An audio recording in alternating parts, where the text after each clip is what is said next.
welcome to Marvellous Mid-Ohio Sports Car Course. John Hindolf with Shea Adam in the Ford Performance Global Broadcast Centre for the Mustang Challenge. We started a new era of Ford one-make championship racing yesterday, and what a cracker it was, with all kinds of incidents, some accidents, but plenty of entertainment, the way we liked it. And the pony cars were absolutely up to the task. The new Ford Mustang Dark Horse R in the pit lane and ready to go. And what a race it was yesterday. We're just outside of Lexington, Ohio, for a real driver's track with the keyhole, then down the hill. We'll start actually at the kink of turn 3 and then head through turn 4, 5 and 6 madness, round to Thunder Valley and up to the carousel. The first racing lap will end at the finish line, which is not the start line. And our first race was yesterday. Tyler Maxson on pole position in the orange and black car. Looked to have got a decent start, but toughing it out around the outside, further around the lap.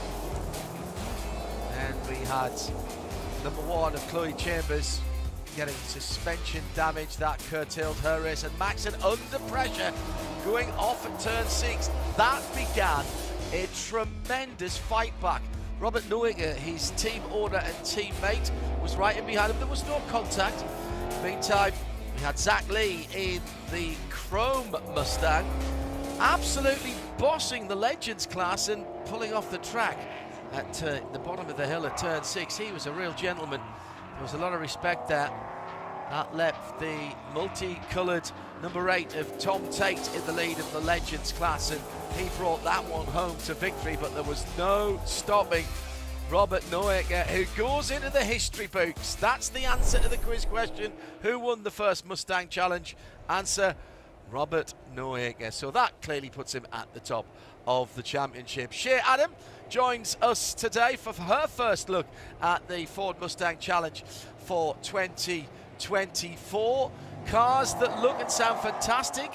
And Shea, we've already got a problem in the pit lane with Wesley Slimp, who was involved in a couple of little biffs and bangs yesterday. His number 47 car from Precision Performance Motorsport not getting underway. No, he's the only one that's left in the pit lane. And hello, John, hello, world, and hello, Ford fans, because when those engines fired up more than 500 horsepower per Dark Horse, it was a very guttural reaction, and an instinct from race fans puts a smile on your face straight away. But not a great day for Wesley Slimp yesterday. Wound up with an incident responsibility penalty as well, post-race 10 seconds. Moved him down to 15th, so I'll keep an eye out our Ford Global Performance broadcast booth to see if that car does get fired and rolling, because this is the first of our pace laps. This is the only one. They're going to get packed up and paired up coming out of the keyhole, as you rightly say, to take the green flag in a, well, inconspicuous space on the racetrack.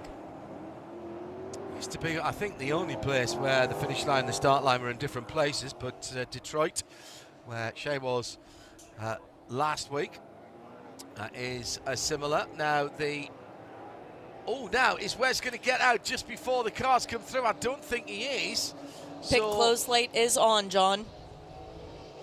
However, the race time, the 45 minutes, is starting. So they will pack up now, but that means he hasn't lost a lap. He will just get onto the back as they've effectively gone through to start the race. He won't start from where he was expecting to be, which was in 10th position. Outside of row 5, he's still being held by the pit lane official. Wesley Slimp now gets waved away and will join on right at the back. He's going to have cold tyres, but a very, very warm driver. Ready to go at the front of the field. Tyler Maxson, Robert Neuiger Racing double pole this weekend. Can he convert? He had a fast car yesterday when he came back from down in 20th position. Sam Paley was quick yesterday too at the sharp end of the field. And Nate Cicero and Brandon Godovic were there as well. Robert Noaker, yesterday's winner, only on the inside of row 5. Jeremy Fletcher alongside him. Reid Sweeney, Chloe Chambers, Alex Pachura and Max Opalski with Lee Zachary. The best of the second best of the legends as we go green. It is Alex Pachura who was on pole for the legends. Over 45s and a spin early on and damage early on. And the yellow flags are out. And that is the number 2 car that's taken some of the damage at the sharp end of the field, Max Opalski. But there's a car stranded at the top of the hill as well, and that's the black car with the gold stripe on it. We saw that one right at the sharp end. That's Reid Sweeney for Robert Noaker Racing, who now Chloe Chambers had to go right to the outside in the blue number 1 car. I think she might have shaved the tyre barrier on the grass there. Yes, she did, but missed an even bigger impact there, so she had to have her wits about her. And she's only in for this weekend, and further round the lap, another spin. And we have a full course yellow while we have clear up. So it was clean at the start of the race yesterday. It got untidy in parts. But Shea Adam, we have started in the worst possible way here. Yeah, I'm sorry to say that from my vantage point, that looked like Max Opalski missing his braking point and just barreling into the back of the black and gold car. As you rightly said, John, Chloe Chambers avoiding action, and then further around the lap, Tom Tate becoming a victim. I think it might have been Nick Smither who got into the back of him, but I wait for, it could be Marco Ventos yesterday, actually, because now... It is Marcos Vento, yeah. Marcos is in the pit lane now, as also into the pit lane, the number 31, so the black and gold car has made it all the way around. That's good. Should make for a shorter yellow as Reid Sweeney pulls into his pit box, and missing a left rear tail light as well for that Mustang. Well, the good news is that the team will be able to go to their local Ford dealer and order one of those tomorrow. One of a huge number of parts that are absolutely interchangeable between the Dark Horse R and its road-going stablemate. Ford, of course, bring plenty of spare parts here, both the racing bits and the more standard bits, but in an effort to keep the costs down and make it more accessible, Ford Performance deliberately have issued a huge dossier that goes with every one of these cars when they are delivered, and amongst that is all the part numbers that are interchangeable between the standard car that you can buy at your local Blue Oval spares counter at the service centre and straight onto the race car. Absolutely brilliant piece of thinking from everyone at Ford Performance, and it does mean that if you've got to get back home and have a short turnaround time, get your car prepped, get back to there, and I mean there's a Ford service centre pretty much close to everybody, isn't there? Yeah. Let's be honest. I think there's one about 9 miles from the track here, to be honest. It probably isn't open today, in fairness, but it was open yesterday. I would imagine that all of the employees at the Ford dealership are here around the track today to watch this race. And yes, it is one of those cool things that if you happen to want one of these cars, they are accessible. It's $145,000 for one of these race cars. A bargain. They are delivered in white, but with the Ford decals. And I am so pleased to see that the first weekend of this championship, there are very few plain white cars. Everybody has designed them up and put their touch on it, and the field looks fantastic. Behind the safety car then at the start of the race, the number 31 Reid Sweeney car in the pit lane for Robert Noaker Racing, but it's Tyler Maxson who has held on the lead. Now, he did this yesterday, then halfway through the race, just clipped the curb at the bottom of the hill at turn 6 and went off onto the gravel, managed to get through the gravel, a bit of rallycross there, and then expertly drove around the outside. It's the left rear that the mechanics are going to work on. They've got the big adjustable spanner out there, and coming out of the pits, Marcos Vento for the JV Racing team. This is the Valvoline number 18 car that's coming back out. He was involved, I think, in the second incident further round. Again, at the bottom of the hill at 6, going up to 7. I also see at the back of the field Tom Tate for MDK Motorsport, so he's moving again. Max Opalski is going again. So after the first incident, the major part of the field got through. Tom Tate got spun around, and yeah, that was Marcus Vento for JV Racing Team in the Valvoline car. And everybody got through. The problem was at the bottom of the hill that Max Opalski with a very damaged front end, and that's the car, I think, that is not going anywhere, sitting. In fact, it's got the front end lift now, yep, and it is on the way back to its team in the pit lane. So Max Opalski Racing. If you recognise some of these names I've been shouting out, well, that we have seen a number of these teams and drivers in other IMSA-sanctioned series. Ford have really appealed to the drivers. Super important for them. Spoke to them long before this was announced, and Ford absolutely wanted to be on the IMSA package. IMSA is quite a busy sanctioning body, and it wasn't the easiest thing to add another 27 odd cars, and there will be more cars coming, by the way, but everybody wanted to make it happen. It has happened. This is the first race weekend. Shay, you were up at the manufacturing plant a couple of weeks ago to see the Mustangs being turned out, and there's a lot of pride about this latest 2024 Ford Mustang, and particularly the Dark Horse and the Dark Horse R.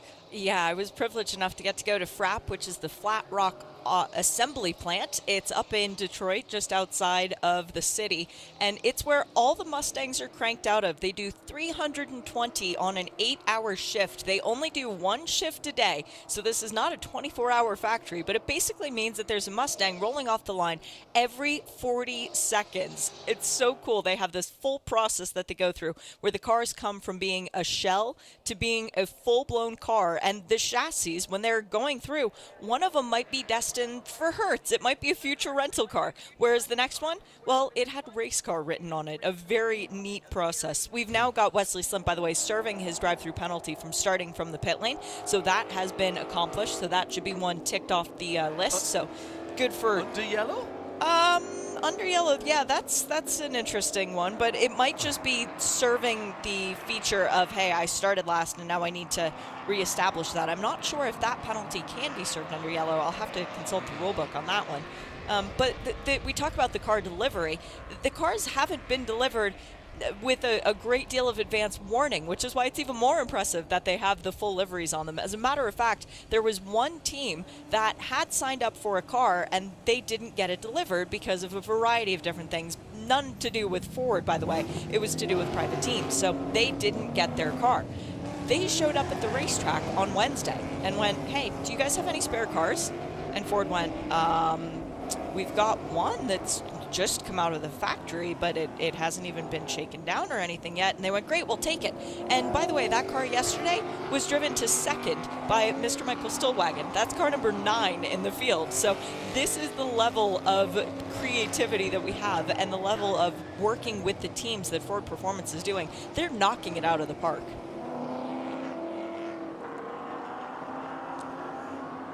35.5 minutes to go.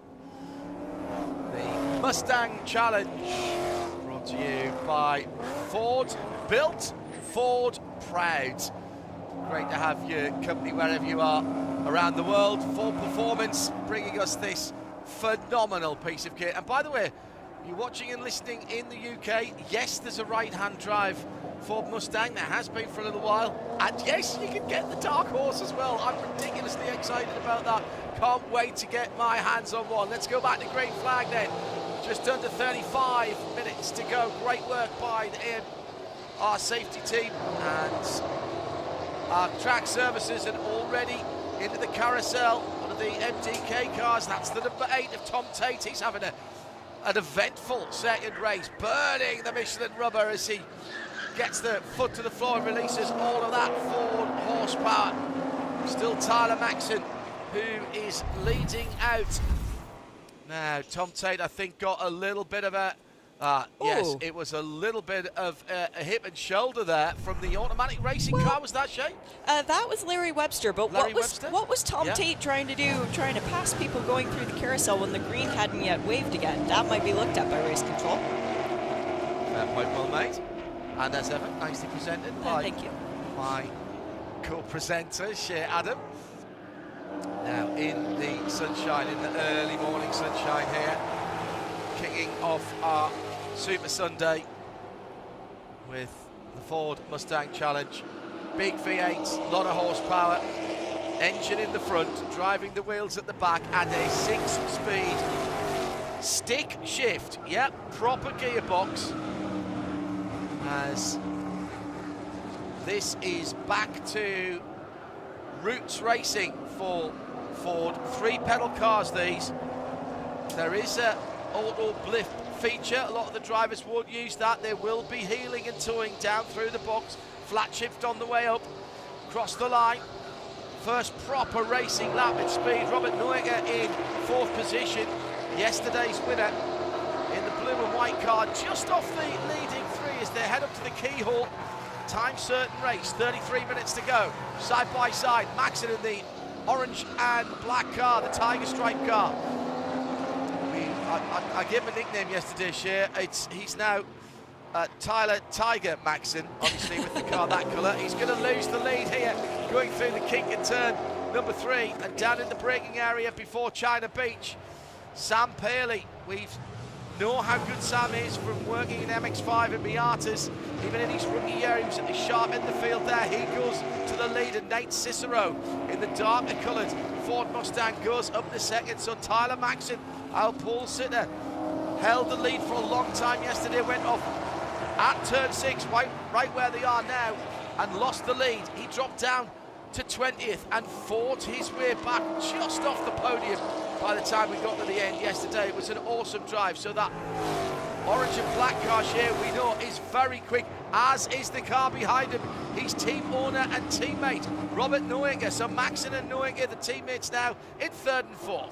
And there's a long way to go in this race. Sorry to be the first one to say that, but with 32 minutes near enough left on the clock, there's a lot of racing left to be had. But Sam Paley to the lead for the first time in today's race with Nate Cicero right behind him.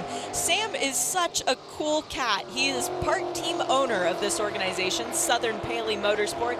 And I was talking to him the other day about the added pressure of being a team owner as well as a driver. He said, well, I've been a team manager before for a kart team. That's TKG on the right rear and left rear quarter panels of his Mustang, by the way. He said it's just a little bit different because all of a sudden I'm the one signing the checks instead of getting the checks signed to me. But Sam was saying how physical it is to drive these cars, that normally he gets blisters on his palms after about a 30-minute stint. He said, oh no, in the Mustangs, I'm up on the wheel so much, it's about 15 to 20 minutes. So right now Sam can relax his hands a little bit. Oh no, he can't, because Nate Cicero's gone around him and gone off the track. That's exactly the same sort of incident that Tyler Maxon had whilst in the lead yesterday, just understeered off, except his mistake was down the bottom of turn 6, which is where that black MMR car is. Now, did he get just a little bump as he went through down to the bottom of the hill? No, he just outbraked himself. Took too much speed in that 82. Nate Cicero, who was in the lead for what? 25 feet, maybe 50 feet, not much more than that. Cicero to the lead for McCumbee McAleer Racing. Sam Paley now pulls it back again as Cicero has dropped way down. He's somewhere around about Jim Farley, who's in 16th position, as the leaders come across the finish line. Oh, inside pass at turn 1, that would be very brave indeed. And it is brave, and it's completed. Tyler Maxon pulled off an absolute belter there. Got a really good exit from the carousel onto the short chute that contains the finish line. And, oh dear, it is the 82 car. Nate Cicero is off in the gravel, and this time the MMR car is not coming back. This will be another full course yellow, I'm afraid. But what a pass from Tyler Maxon, and it's still on behind him as they go through the kink and turn 3. That is steeply downhill. 1, 2 and a half across the track as the yellows come out now. Who's got the second place there? Is it Maxon or Neuecker? I think Neuecker might have been through there. I actually think Robert Neuecker might be given that second place, as the 52 has gone off as well. That's Christian Bach from Core Motorsports, so 2 cars in the gravel here. 52 is Christian Bach, 82 is Nate Cicero. Oh, Nate's not going to be happy with himself. That all started from him going for the lead share, dropping off, maybe just a little bit frustrated and tried to make it all up in the next few corners. He's gone off at turn 11. That is important because Christian Bach is off at turn 1, John, so they were 2 completely different incidents. Separate incidents, correct. Yeah, good spot there, Shea. An awful lot of gravel at turn 1. It's a super quick corner, and that's why that pass by Tyler Maxon to take the lead was so impressive, because you do not slow down that much for that corner in these cars. You're balancing the car, little lift, possibly a dab of the brakes, and then straight back on it hard. You ride the curbs on exit just to straighten the car up. Well, down through the years, in fact, my early years of following motorsport, Ford dominated rallying with the Escort, and then Group B with RS200. Not sure the Mustang was made for off-roading quite the way that Nate has taken it out there, but our hard-working and outstanding AMR safety team already on the scene. Best in the biz. And very sensibly using the very, very long rope there. Don't put the recovery vehicle in the gravel and get yourself stuck in it. At turn 1, that is still going on. And we've got the long toe strop to pull out Christian's car. Christian's car is being somewhat recalcitrant at the moment. I think for that incident, we need a Ford F350 Super Duty as our recovery vehicle. That would have it out there in no time. But for Christian Bach making his IMSA debut this weekend, he started in Lucas Oil Schools back in 2022, and then he got the bug, Ford Racing Performance School, and moved him into NASA competition where he ran in the American Iron class. So this is a man for whom this series was created. His dream is to race Mustangs, and he's getting to do that this weekend. Not going exactly the way he'd planned, but for Christian Bach, it's a long season. And when we go to Watkins Glen in just a couple weeks' time, I'm sure he'll get back on the horse straight away. Very good. I see what you did there. Yeah. Nicely done. Now, I reckon because of the very quick work, our AMR safety team don't amble up to a car, and they don't amble away from it. They jog to it, they run to it, and they know racing. And I think they might have got Christian Bach out to get back around and not lose the lead lap. I'll take that back. He's just off the lead lap, I think, with the leaders coming through to complete lap number 9. Yeah, and he will get lap 8 next time around, but having only dropped 1 lap on a short circuit like this, that is exceptional. 25 3/4 minutes to go. Tyler Maxon leads from pole position. Sam Paley in second from Robert Neuecker, yesterday's winner, in third. How did Tyler Maxon get back to the lead, by the way? That's we had Sam Paley leading. Oh no, he got back the lead at turn 1. Of course he did. We described the pass for the lead, that outstanding pass for the lead. And it was the battle between turn 1. Paley and Neuecker for second that we were questioning which car would be ahead of which, and it is Sam Paley.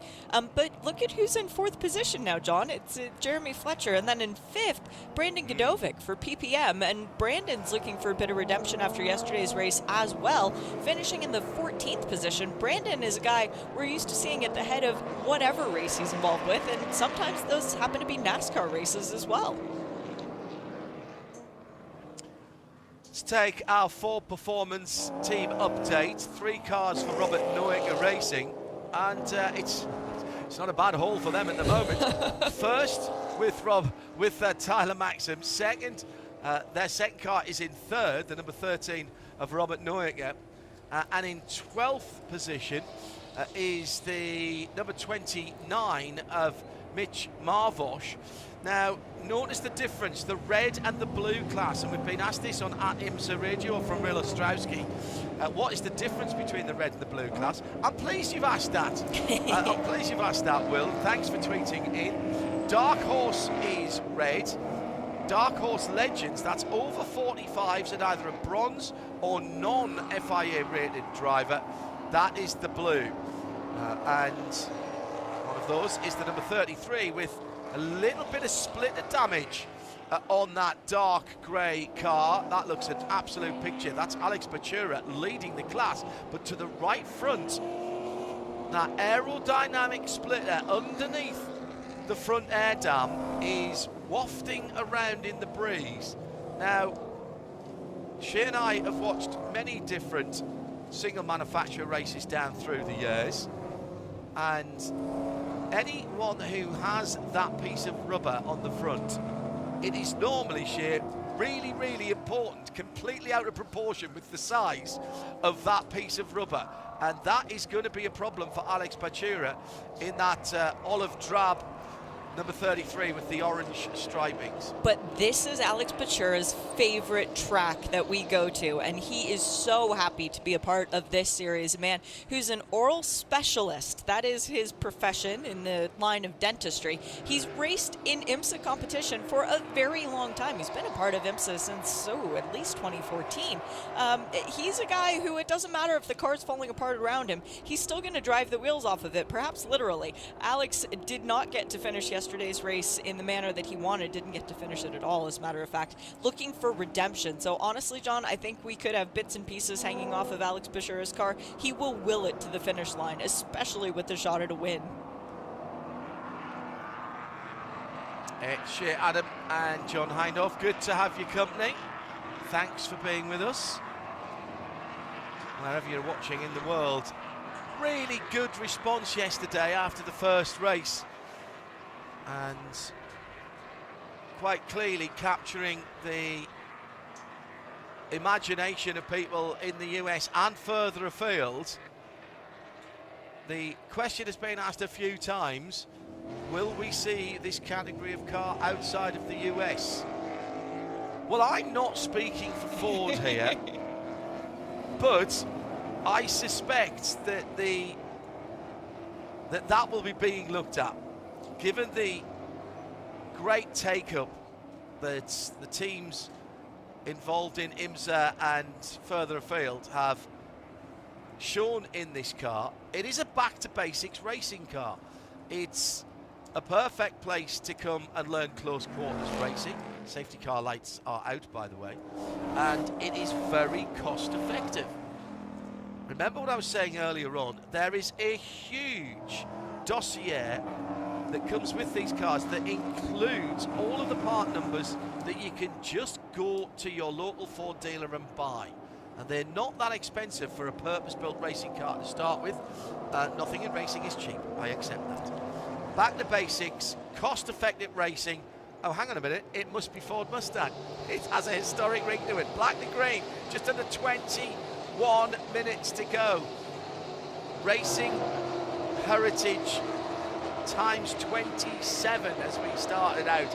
Here we've lost Mach Zapalski after that first lap incident, and Tyler Maxson has jumped out to a decent lead. Round the outside, Brandon Godovic in the red, white and black number 46. That's a car that you can't miss. He was pretty impressive yesterday, but didn't get the result he wanted. He's side by side at the moment with Jeremy Fletcher in the blue and white number 22. And Robert Noyager has got up into second. Pearley trying to fight back. Maxson right there at the front of the field. Now these two drove away yesterday. Maxson, Paley, Noyager. That top five just spreading out a little bit. Gab Tesh is the MDK car in 6th position. That's the yellow and black machine.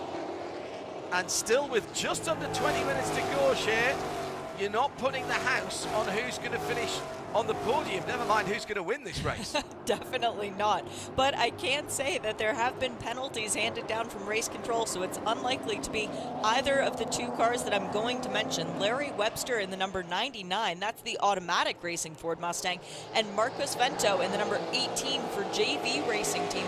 Both have been handed 10-second penalties for instant responsibilities with Tom Tate. So both drivers, having come into contact with Tom Tate, have been deemed guilty, as off goes Cal Kearns in the number 66 Ford Mustang, the one with leaders written on the side. Hopefully he can regain position, as into the pit lane come both of our drivers. So they're serving drive-throughs instead of taking the time penalty. Very, very smart.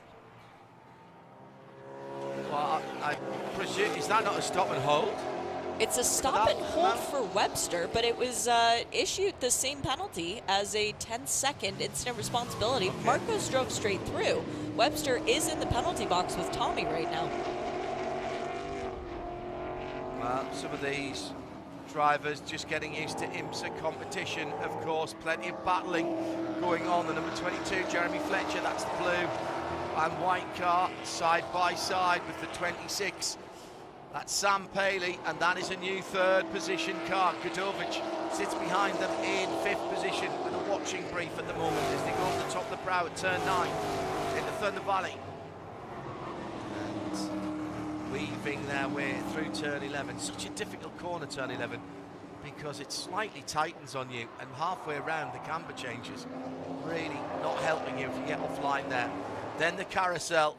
Keen-eyed viewers, and I will describe this for the listeners, but if you're watching on live and free via our video player at IMSARadio.com, top left, I know it's a radio site, but with video linked to it, keen-eyed viewers will note a change of surface here at Mid-Ohio. There's been a lot of spend on the infrastructure here at Mid-Ohio since the last time IMSA were here a few years ago, 3 years ago. Always one of the favourite stops on the calendar. Always get a good welcome around these parts. And there's plenty of places to go and have something to eat as Jim Farley comes up the inside in that heritage livery from the first Mustang win up to the keyhole. And I think Jim misjudged his braking point there. And guess what? It's the number 8 of Tom Tate again who is involved in it. It was a very audacious manoeuvre from the man who heads Ford globally. He tried to bail out or give Jim Farley his due. He's a very experienced racer, and he realised, I think, he wasn't going to get pulled up, went on the grass, but couldn't avoid contact with Tom Tate. Wesley must Slim. think his car... excuse me, Wesley Slim, excuse me. Not Tom Tate, yeah. Wesley must think his car's got a Mustang magnet in it at the moment after yesterday. Looks like Jim is continuing. Robert Noenger in his quest to snatch the lead from his teammate Tyler Maxson has just put in the fastest laps of the race at 1:31.339. Hello, if it wasn't for the fact that you were in the Ford Performance Broadcast Centre as well, Shay, I would think this was yesterday. It's exactly what we saw yesterday with these two teammates. They qualified and locked out the front row for the first ever race of the Mustang Challenge. And this is what we were treated to for getting on half of the race. Let's see if Tyler Maxson can keep his concentration this time. He was clearly annoyed with himself for making a slight error. And they've pulled out a couple of seconds, almost 3 seconds on the chasing pack. And that, in this form of racing, Shay, is quite a big advantage. It really is, and we need to remember that this is a season-long championship, 10 rounds across 5 race weekends, across 5 of the most iconic circuits in the U.S., and there's 10 bonus points on the line during each race. You get 10 points for pole position, and then 10 points for the fastest lap. So Robert Noenger, even though he's chasing that lead, even though he wants the most points for winning the race, and he wants to win all the races this season, let alone this weekend, he's also trying to get as many points as he can, because you never know what's going to happen in the future races. So Robert Noenger right now trying to do everything he can to claw back a championship advantage. Wesley Slim did make it back into the pit lane, by the way. After that contact, he did have a right rear tire go down.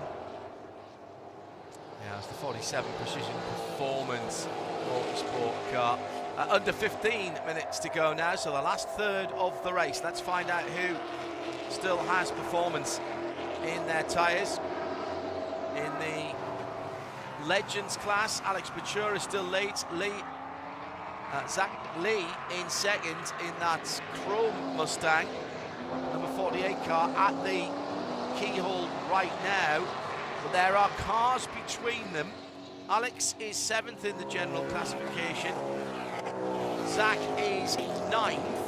And that's DJ Randall in the core car between them, Shea.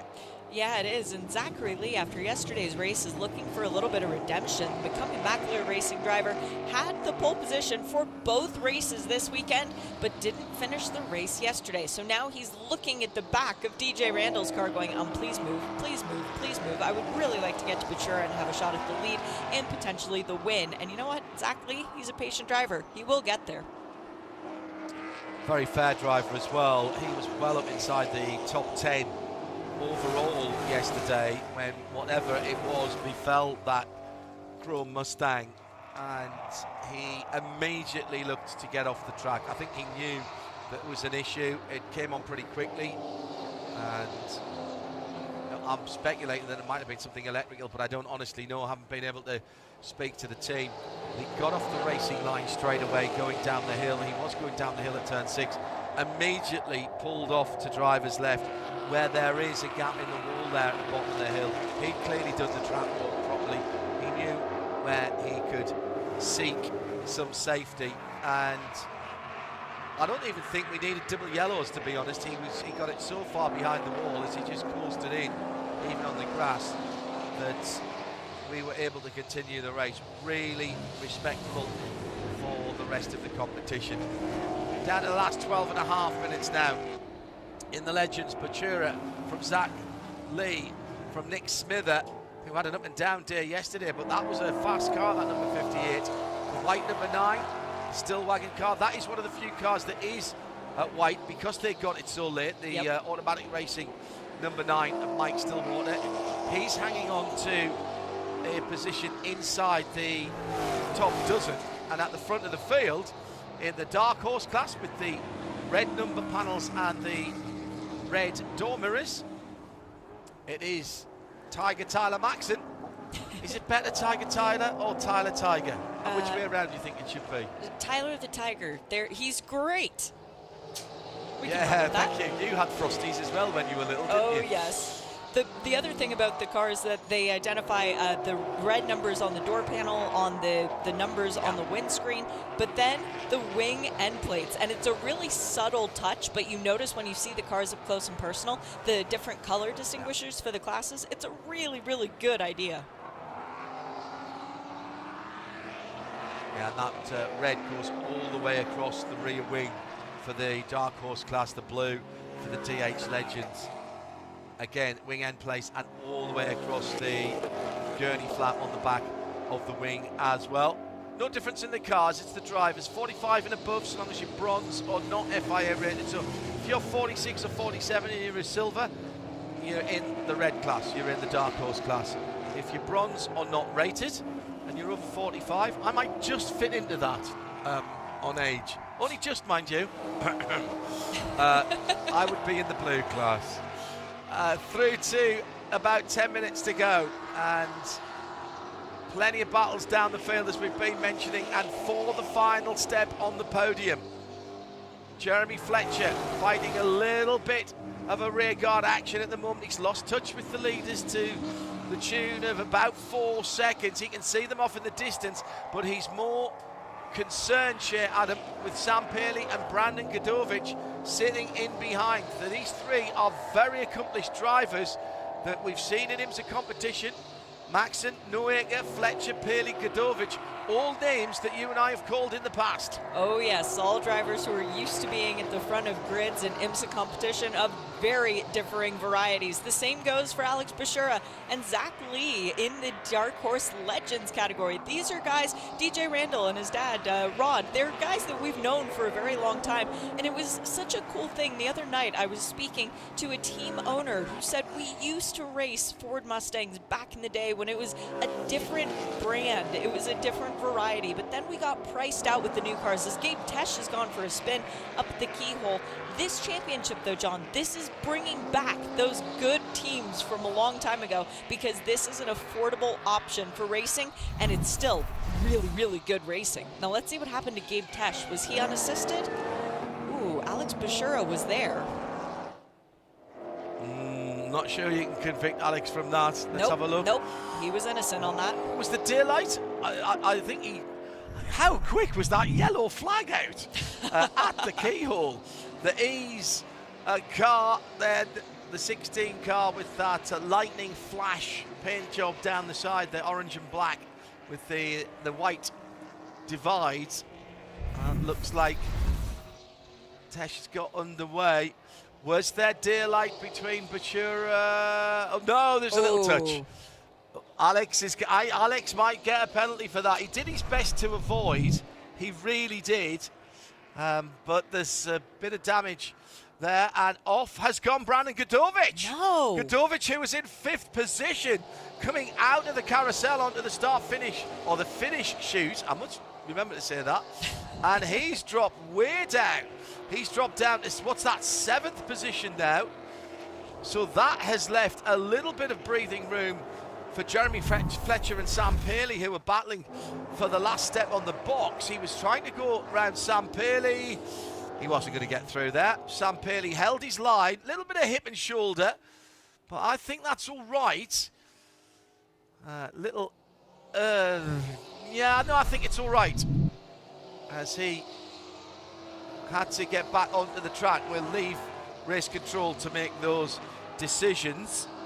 Gabe Tesch has resumed, by the way. Very, very long time in Sector 2, but at least he is going once again. So the driver, the number 16, has managed to continue for MDK Motorsport. Now, Alex Buescher was not battling with Gabe for position in class, but clearly wanted to be through because he was in his own battle in the Legends class. So he's got a little bit of a sort of Damocles over him at the moment. Leaders into lapped traffic now and dealing with it very nicely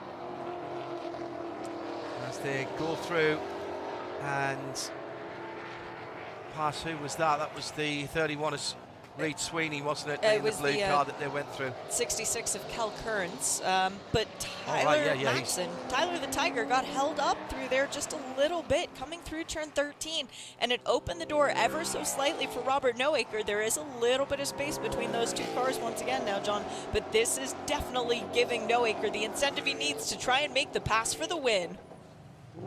Goes round the outside into turn 4. Now he's got to keep it there, roll off the brakes, and then go into the left-hander, at least alongside, but he can't make that happen this time because Maxson is super late on the brakes. There's about 3 things I like about Tyler Maxson's car. I love the orange and black. I like the black hood, the black bonnet. That is very me looking at Mustangs when I was in my formative years. And the third thing is everything else. To be honest, because these Mustangs look and sound fantastic, and the stick shift option in a race car is right up my, I was going to say right up my street, I suppose we should say right up our track. It keeps the cost down as well, of course. Very robust driveline on these V8 engined race cars. The Dark Horse R, available in the UK in right-hand drive. Yet to see one, I've got to say. See plenty of Mustangs. Out of the pits there for Gabe Tesch. He's dropped off the lead lap now. Still 9th in the Dark Horse class though, so he's picking up a few points. Coming down to the last 5 minutes, the leaders are at the keyhole.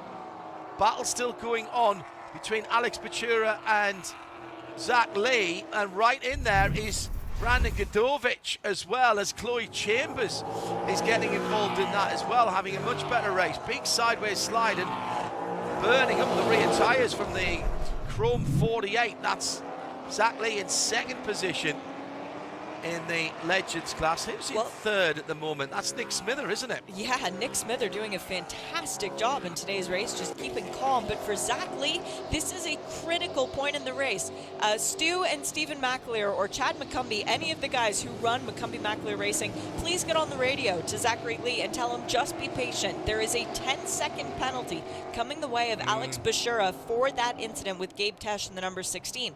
All Zachary Lee needs to do is stay within 10 seconds of Buescher, and he'll be awarded the win. You don't need to make the pass on the track. Please don't throw this away. 20. He's only a second behind at the moment. Nick Smithers, well, he's more than 10 seconds. Nick Smither, excuse me, is more than 10 seconds back, but he's just put his fastest lap of the race in, so maybe he has been given the hurry up. Nice inside pass into turn 4. Oh, big lock up again for the multicoloured car. That car's been in the wars this weekend. As we said, it looked like at one stage it was just attracting other cars, and has continued. How about the battle between the purple and blue car? This is the number 58, coming around the far side of the course at the moment. That is Nick Smither. And the 52 in behind is, well, that's not several the laps position, down. I don't think. Nope. Yeah, I was going to say that. Threw me out there. That's Christian Bach, isn't it, who's got a quick car. But remember, he was off in the gravel at turn 1 in that 13 car. That's just what threw me in that car behind, the 52. Right, let's get back to the leaders as we are under 3 minutes to go, so potentially a couple or 3 laps here, Shea. Teammates, and it's teammate versus team owner, first and second at the moment. Now, we've talked to many a team owner who races against his customers and his teammates, and he always says, I don't care so long as one of my team cars wins. Noeka won yesterday. Maxon had a fantastic fight back to get some points. In terms of the championship, if they finished this way around today, it wouldn't be the worst thing for either of them.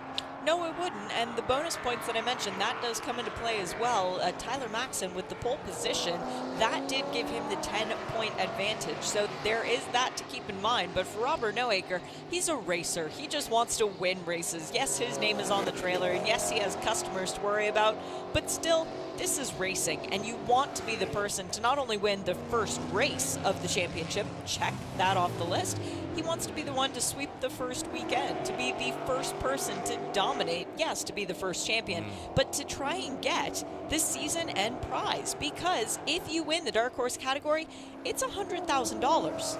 That's towards a GT3 or a GT4 test, and Robert Noaker would love that opportunity. So ultimately, it's eyes on what happens at the end of the season, and right now his eyes are on the back of the Tiger car, trying to size up a way to get by, because it should be white flag next time by. I agree with your arithmetic on the time. The base 60 maths coming into it. Just had a squeal of a tortured Michelin tyre there in our headset. Was that somewhere else on the track? A minute to go, pretty much exactly. Should be the white flag across the finish line this time around, and there it is. Well, what a weekend it's been for Robert Noaker Racing. They locked out the front row in race 1. Robert Noaker takes the victory in race 1. Tyler Maxon on pole position for both races. And now they're first and second with under a lap to go in race 2. I'd say this has been already a very successful weekend for RNR. Can Robert Noaker make it a delightful double? Or will Tyler Maxon just put the block on that? Overtaking cars that have had problems down towards turn 4, getting on for half a lap completed. Maxon did not feel the need to defend there into turn 4. Noaker, a respectful distance, I would say, at this point. Shea does not seem to be challenging the number 74 car, the orange and black Tyler the Tiger Maxson machine that sits ahead of him. That's stuck now. That is stuck. Apologies for the girlish Tell him giggle, if he but doesn't like it, that we can't will go stop. away. Yeah. Tell him we will stop if he doesn't like it. Okay. You know, he might not like tigers. You know, maybe he was a Fruit Loops person, not a Frosties. Big slide into the final corner of the Mustang Challenge. What a successful weekend it's been for Robert Noecker Racing. They've declared themselves as one of the championship favourites, and it's a win apiece for Tyler Maxson and Robert Noecker, who finished first and second after dominating the qualifying sessions as well. Jeremy Fletcher will hold on in third for Macumbi Macalia Racing, with Sam Pauley just off the podium in fourth. And in Legends, the first and second place cars are coming through. Alex Pachura will come through and take the flag on the road, but his 10-second penalty will mean that he loses that top spot. Well, we have to watch for the gap. We have to see how big the gap is. Gap. It's not enough. Yeah. Pachura already relegated behind Zach Lee, the number 48. Zach Lee finishing 8th on corrected time. Alex Pachura finishing in 9th position. Alex did a really good job. He pulled out 4 seconds in those last few minutes on Zach Lee, but not enough to hang on. Looks like Jim Farley's going to come home despite his little incident at the keyhole. He's going to come home to a top 10 in the general classification. That could be 8th position in Dark Horse. There he goes across the line now in front of the Ford Performance Broadcast Centre, and we're just waiting for Nick Smithers to come across the line. And in fact, there he is. Smithers, in fact, has gone through ahead of Jim Farley. So at the end there, Jim Farley drops down to 11th position. I'm guessing that Jim Farley, because he went across the line first, he must have had a penalty as well for that contact with Tom Tate, wasn't it, that he ran into at Correct. the keyhole. And that is exactly what has happened. So Nick Smithers gets third on the podium for the Legends and finishes 10th overall. But what a weekend for Tyler Maxson. It was a case of what might have been in the first race, although he got good points, but he has converted the pole positions in the second race. Unofficially then, the top 7 are taken up by the Dark Horse competitors, with Chloe Chambers having a much better race today to follow Brandon Godovich home. Zach Lee on corrected time beats Alex Bashura after Alex's indiscretion up at the keyhole, and Nick Smithers is in third. Jim Farley at the keyhole as well, got a time penalty. He finishes in 11th, that's 8th in the Dark Horse category. Mike Stillwagon with the first weekend, got the car home twice. Problems for people at the bottom of the result.